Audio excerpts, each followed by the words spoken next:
అయ్యా జగన్మోహన్ రెడ్డి గారు, మీరు సిద్ధం సభలు కాకుంటే ఏ సభలైనా పెట్టుకోండి.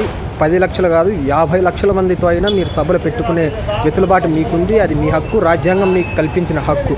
కానీ ప్రజా రవాణా వ్యవస్థను పూర్తిగా రద్దు చేసి ఈరోజు మీరు ప్రజల్ని, సామాన్యుల్ని ఎంత ఇబ్బంది పెడుతున్నారు. ఒక రాజకీయ పార్టీ మీటింగు కోసం జాతీయ రహదారి మొత్తం మూసేసి డైవర్ట్ చేసి 100 కిలోమీటర్లు చుట్టేసుకొని వెళ్లాల్సిన పరిస్థితి ఈరోజు ప్రయాణికులకు సృష్టించారు. ఈరోజు నేను బెంగళూరులో మా ఊరికి బయలుదేరమని ఈరోజు బెంగళూరులో 8 గంటలకు బయలుదేరితే ఇప్పటికీ టైం 3:30 అవుతుంది. నేను ఇప్పటికీ ఇంకా పావుగూడ బస్టాండ్లో ఉన్నా. బయలుదేరిన వెంటనే మా ఊరికి డైరెక్ట్ బస్సులు లేవు. ఈరోజు కర్ణాటక బస్సులు మొత్తం మీరు 100 కిలోమీటర్ల రూట్ని ఎప్పుడైతే మళ్లించారో అప్పుడు కర్ణాటక బస్సులన్నీ వాళ్ళు క్యాన్సిల్ చేసుకున్నారు. వాళ్ళ సర్వీసులు మొత్తం క్యాన్సిల్ చేసుకున్నారు. ఆంధ్ర బస్సులు మొత్తం మీరు మీ సభలకు తీసుకెళ్తే సాధారణ ప్రజలు ఎలా వాళ్ళ గమ్యస్థానాలు చేరుకుంటారు? ఎన్నో పనులు ఉంటాయి జగన్ రెడ్డి. మీలాగా మాకు మీరు పేదలకు పెత్తందారులకు మధ్య యుద్ధం అంటారు. ఓకే జగన్మోహన్ రెడ్డి గారు, మీరు 6 కిలోమీటర్లకు హెలికాప్టర్లో వెళ్తారు జగన్ రెడ్డి. మేము పేదలము, సామాన్యులు, మాకు బస్సులే ఆధారము.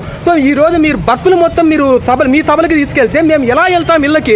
ఈరోజు 4 అవుతుంది, 3:30 అవుతుంది. నేను ఇక్కడే ఉన్నా. ఈరోజు ఎన్ని గంటలకి ఇంటికి వెళ్తానో తెలియదు. హిందూపురికి 12 గంటలకు వచ్చా. అక్కడ బస్సు కోసం 2 గంటలు వెయిట్ చేశా. మళ్ళీ పావుగోడకు వచ్చా. పావుగోడలో బస్సు కోసం ఇంకా 2 గంటలు వెయిట్ చేస్తున్నా, ఇంకా బస్సు రాలేదు.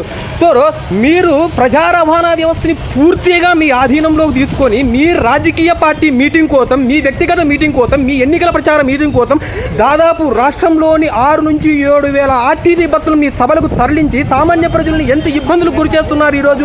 ఓకే, ఏ రాజకీయ పార్టీ అయినా అధికారంలో ఉన్నప్పుడు కొద్దో గొప్ప ఆర్టీసీ బస్సులు, ప్రభుత్వ బస్సుల్ని వాడుకుంటుంది. ఎంతవరకు ప్రయాణికులకు ఎటువంటి ఇబ్బంది లేకుండా 20 నుంచి 25%, 30% బస్సులు మాత్రం వారి పార్టీ మీటింగులకు కావచ్చు, వారి సభలకు కావచ్చు వాడుకుంటారు. కానీ ఈరోజు మీరు రాష్ట్ర వ్యాప్తంగా ఉన్న బస్సులు మొత్తం దాదాపు 6,000 బస్సులు, అంటే 80% బస్సులను మీ మీటింగులకు తరలించి సామాన్యులను ఈ రకంగా ఇబ్బంది పెట్టడం ఎంతవరకు సమంజసం? జగన్మోహన్ రెడ్డి గారు, మీరు కూడా గమనించాలి.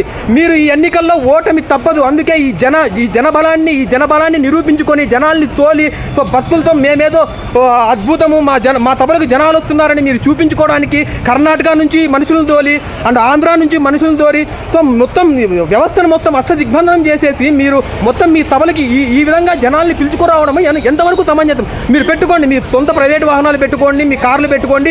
అవసరమైతే నీ ఆస్తుల నుంచి తీసి ఒక 10 హెలికాప్టర్లు కొనుక్కొని తోలు జనాల్ని. 50,000 మందిని కాదు, 1,00,000 మందిని తోలు. కానీ ప్రజా రవాణా వ్యవస్థని ఎందుకు మీరు ఇంత మీ ఆధీనంలోకి తీసుకొని సామాన్యుల్ని ఎందుకు ఇన్ని ఇబ్బందులకు గురి చేస్తున్నారనేది ఒక సామాన్యునిగా నేను ప్రశ్నిస్తున్నా ఈరోజు.